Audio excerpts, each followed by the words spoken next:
ஆண்டவராக இயேசு கிறிஸ்து நாமத்தில் இந்த காலை வேளையில் உங்கள் அனைவரையும் நான் வாழ்த்துக்கிறேன். தேவஜனமே, கர்த்தருடைய வருகைக்கான தேவ செய்தியை உலகம் எங்கும் கேட்குறோம். அவருடைய வருகைக்கான அடையாளங்களும் ரொம்ப வேகமாக நடந்துக்கிட்டே இருக்கு. கர்த்தராக இயேசு வருகிறேன் அப்படிங்கிற ஒரு வார்த்தையை தவிர எல்லா காரியங்களும் விரைவாக நடந்துக்கிட்டே இருக்கு. இன்றைக்கி நம்ம பார்க்குறோம், ரோபோக்களை அதிகமாக தயாரிக்கிறாங்க. அறிவு அளவு கடந்து பெருகிட்டே தான் இருக்க.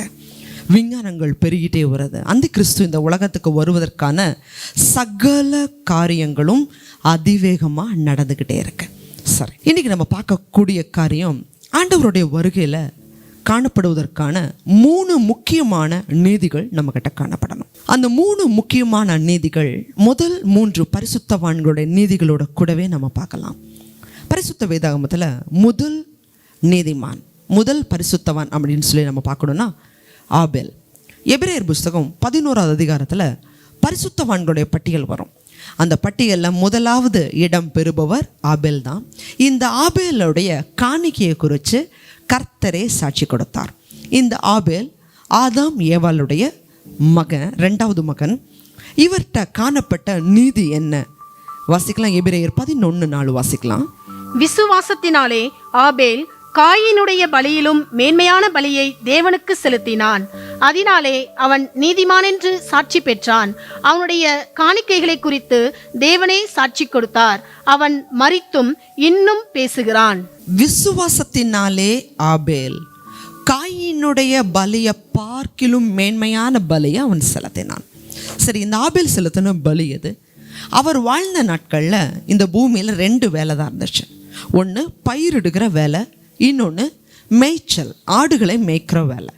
இந்த 2 வேலையில் அவருடைய சகோதரன் காயின் 2 பேருமே ஆண்டவருக்கு காணிக்கை செலுத்த தான் போகிறாங்க, காயினும் ஆபேலும். ஆனால் ஒருத்தருடைய பலியை மட்டும்தான் தேவன் அங்கீகரித்தார். காயின் சிலவற்றை கொண்டு போகிறார். ஆனால் ஆபேலும் உலகத்தின் தேவ ஆட்டுக்குட்டியா தெய்வ குமாரன் வருவாருங்கிறத ஒருவேளை முன்னறிந்தோ என்னவோ தன்னுடைய ஆடுகளில் கொழுமையானவைகளை, தலையீற்றுகளில் முதன்மையானதை, ரொம்ப சிறப்பானதை, பெஸ்ட்டாக இருந்ததை ஆண்டவருக்காக கொண்டு போனார். அந்த மாம்சத்துடைய உயிர் ரத்தத்தில் இருக்கிறதுனால, கொழுமையானவைகளை கொடுத்ததுனால தேவன் ஆபேலுடைய பலியை பிரியமாய் அங்கீகரித்தார். இதன் நிமித்தம் காயின் அவருடைய சகோதரன் ஆபேலை கொன்று போட்டதை குறித்து வாசிக்கிறோம். இதை தவிர ஆபேல் வேற ஏதாவது அவர்கிட்ட ஏதாவது நற்காரியங்கள் இருக்கா அப்படின்னு பார்த்தா இந்த ஒரு பகுதியை மட்டும்தான் நம்ம பரிசுத்த வேதாகமத்தில் வாசிக்க முடியுது.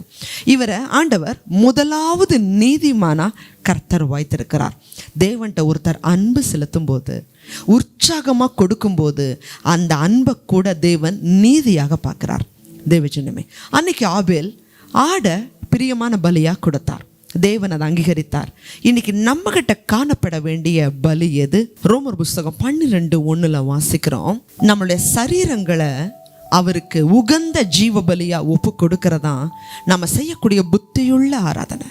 அன்னைக்கு ஆபேல் உற்சாகமா அவருடைய பலியை கொடுத்தார். இன்னைக்கு நாம உற்சாகமா நம்மளுடைய ஆவி, ஆத்துமா, சரீரத்தை பரிசுத்த ஜீவ பலியா ஒப்பு கொடுக்கிறத விட வேறொரு பலியை நம்ம கொடுத்துட முடியாது.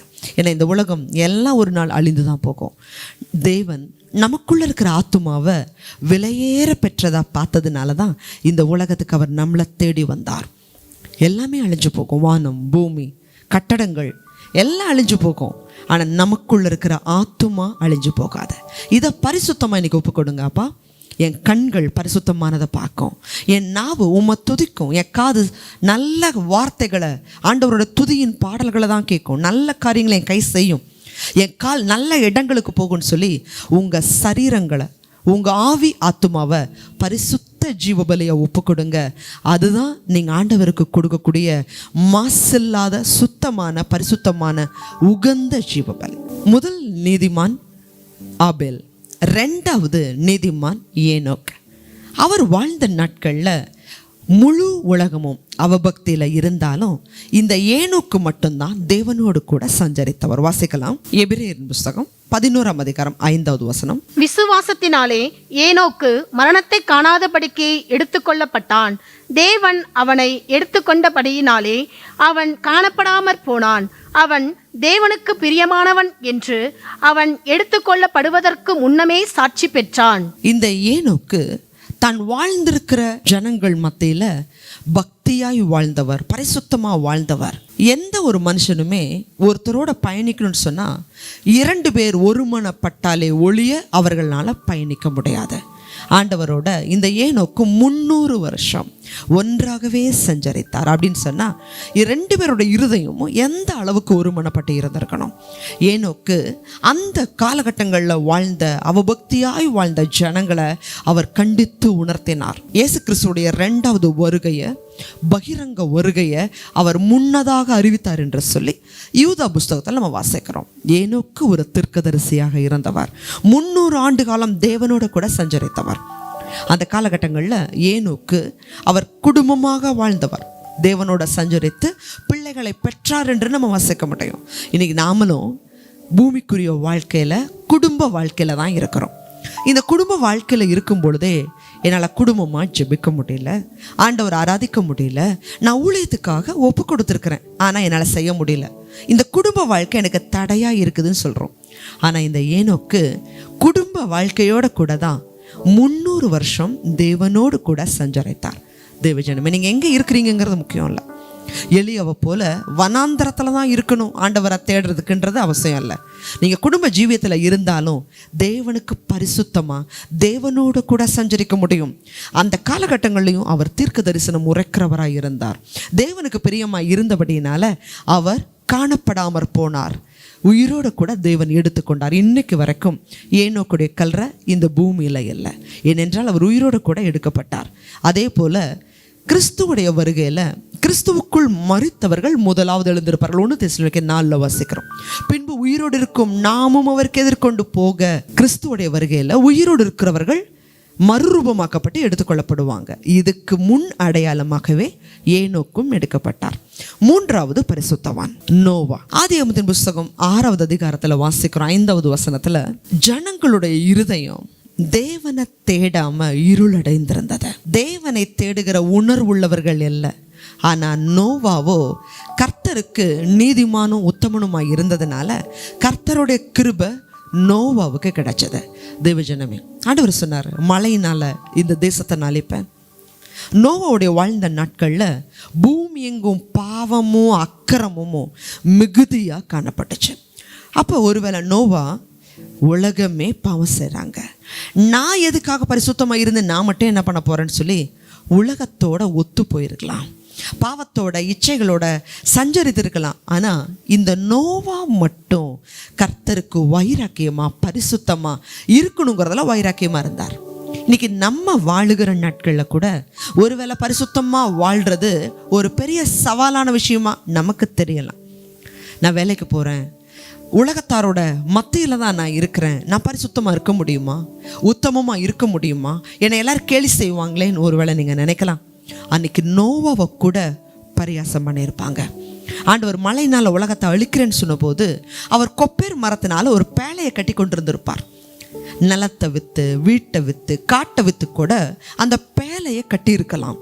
அப்படி கட்டும் பொழுது அதை பார்க்குற ஜனங்க ஒவ்வொருத்தரும் கேட்டிருப்பாங்க, என்ன நோவா என்ன செய்கிற, இப்படி ஆண்டவர் மழையை கொடுக்குறேன்னு சொல்லியிருக்கிறாரு, இந்த பூமி அழிக்க போகிறேன்னு சொல்லியிருக்கிறாரு அப்படின்னு சொல்லும் பொழுது அத்தனை பேரும் நோவாவை பரியாசம் பண்ணியிருப்பாங்க. நோவாவுக்கு பைத்தியம் பிடிச்சிருச்சு, அவர் குடும்பத்துக்கு பைத்தியம் பிடிச்சிருச்சு, இப்படி ஆயிட்டாரே நோவான்னு சொல்லி அவரை பரியாசம் தான் பண்ணியிருப்பாங்க.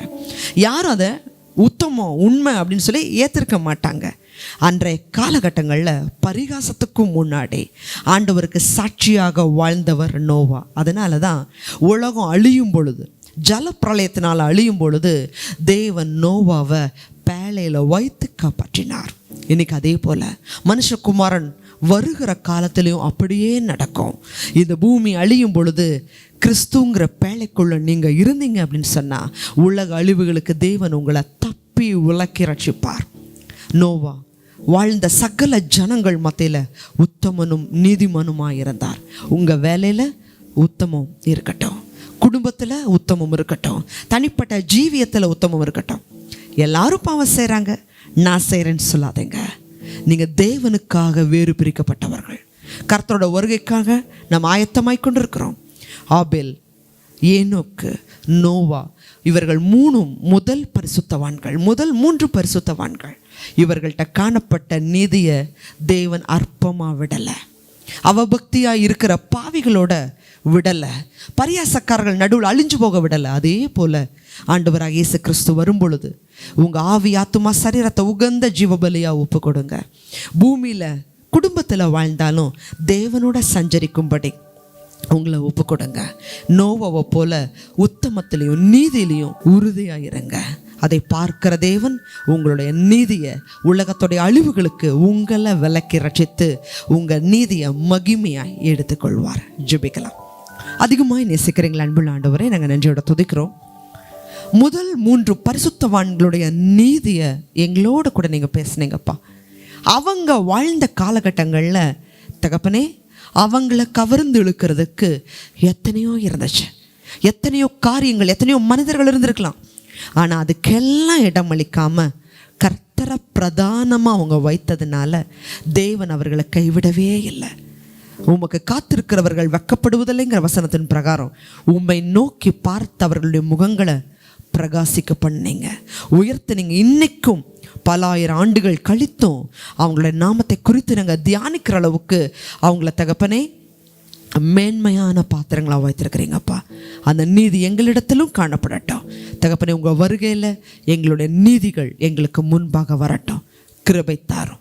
இயேசு கிறிஸ்துவின் நாமத்தில் ஜெபிக்கிறோம் நல்ல பிதாவே, ஆமென். தேவஜனமே, உங்களுடைய நீதியை, உண்மையை, உத்தமத்தை மறந்து போகிறதற்கு அவர் அநீதி உள்ளவர் அல்ல. கொஞ்சத்தில் நீங்கள் காட்டுகிற உண்மை அநேகத்துக்கு தேவன் அதிகாரியாய் வைப்பார். ஆமென். God bless you.